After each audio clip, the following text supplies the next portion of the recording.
कुछ ऐसा कर बंदे की नाम हो जाए, खुदा भी तुझ पे मेहरबान हो जाए। मुफसिलों की मदद के लिए दौलत नहीं तो क्या हुआ, इस हौसले से निकल के उनका काम हो जाए। जी हाँ, इसी सोच के साथ रिया और खुशबू समाज में कुछ ऐसा अलग काम करने निकली हैं जो आपको इंसानियत के नाते कुछ सोचने और समझने पर मजबूर कर देंगे। दरअसल रिया हल्द्वानी की और खुशबू अल्मोड़ा के एक छोटे से गांव चौखुटिया की रहने वाली। इन लड़कियों की परवरिश भले ही शहर में हुई हो, लेकिन बेजुबान जानवरों के प्रति जो इन्होंने अपनी अहम भूमिका तय की, वो आजकल इंसान भी इंसान के लिए नहीं करता।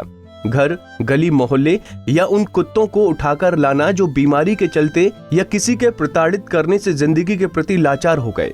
बीमार, घायल कुत्तों को उठाकर घर लाना, उनको इलाज देना, खाने की व्यवस्था कर उनके रहने की व्यवस्था करना रिया और खुशबू की जिंदगी का एक हिस्सा है। रिया बताती हैं कि कई ऐसे घायल और बीमार कुत्ते थे जिनका बचना असंभव था, लेकिन रिया की मेहनत और दिलचस्पी की वजह से उनको दोबारा जिंदगी मिली। रिया बताती हैं कि बेजुबानों का सहारा कौन, इसलिए उनको समझना पड़ेगा जब तक जान है तब तक बेसहारा और बेजुबानों के लिए काम करेंगे। बचपन से कर रही हूँ मैं, और क्यों करने का रीज़न ये है कि इंसानों के पास तो हाथ पैर है और कोई उन्हें मार रहा है, परेशान कर रहा है, बोलने को है कि मत करो। इनके पास ना हाथ है, ना पैर है, और ना ही मुंह है बोलने को कि हमें परेशानी हो रही है। तो फिर इनके लिए मैं इस वजह से कर रही हूँ, क्योंकि इंसानों के लिए सब करते हैं, इनके लिए कोई कुछ नहीं करता है। कितने डॉग्स हैं अभी? सर अभी हमारे पास 14 डॉग्स हैं। कहाँ से लाते हैं? सर ये अलग अलग जगह से आते हैं। कुछ लोग गाड़ियों से मार देते हैं टक्कर, हाई स्पीड गाड़ी चलाते हैं, गाड़ियों से लग जाती है। बहुत से लोग के खेत में चले जाते हैं, गाय, डॉग्स या जो भी, वो लोग मार मार के भगा देते हैं। कुछ लोग गर्म पानी डाल के एसिड डाल देते हैं, और कुछ इनकी बीमारियां हो जाती है। जैसे एक हमारे पास है, उसको माउथ कैंसर हुआ है। तो फिर अलग अलग जगह से आते हैं। खर्चा कहाँ से आता है? सर ट्रीटमेंट का खर्चा पहले हम लोग खुद से किया करते थे, अब हमें बहुत सारे अच्छे लोग मिल गए हैं, तो फिर हमारा एक छोटा सा ग्रुप है, तो फिर हमें ट्रीटमेंट का खर्चा वहाँ से हमें मदद मिलती है। सर फ्यूचर ये है कि हम लोग फ्यूचर में भी करेंगे ये। वहीं खुशबू पहले दिल्ली में थी, अब हल्द्वानी आ गई हैं। बेजुबानों के प्रति लगाव पहले से ही था।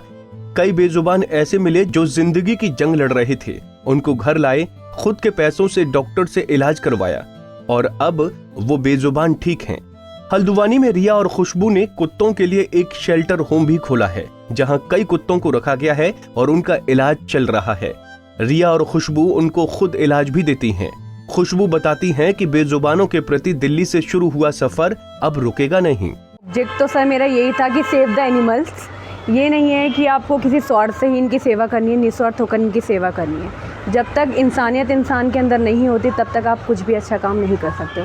और पिछले 3 साल से मैं ये काम कर रही हूँ, और अभी तक मैं 700 रेस्क्यूज़ कर चुकी हूँ दिल्ली लोकेशन पे, और उनमें से 700 लोकेशन में मतलब मैं ड्रॉप भी कर चुकी हूँ। 3-4 ऐसे भी हैं डॉग्स जो एक्सपायर भी हो गए हैं, बट मेरा रिजल्ट बहुत अच्छा रहा है। उसमें से 700 डॉग में से 400 डॉग्स ऐसे हैं जो मैंने स्टेरलाइज करवाए हैं। फ्यूचर प्लानिंग यही है सर, यही काम कंटिन्यू करना है मैंने, और उनकी सेवा करनी है। रिया से कैसे मुलाकात हुई? अब दोनों आप मिलके कर रहे हैं?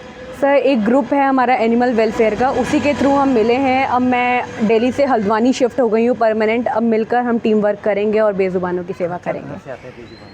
खर्चा ये है कि सर पहले अपनी कुछ सेविंग्स थी हमारे पास, जॉब करते थे हम भी पहले, इस काम में पूरी तरह डेडिकेटेड नहीं थे हम। बस ये होता था कि हम अपनी तरफ से बेस्ट कर रहे हैं, बट अब ये है सेविंग, तो हम फंड रेज वगैरह कराते हैं।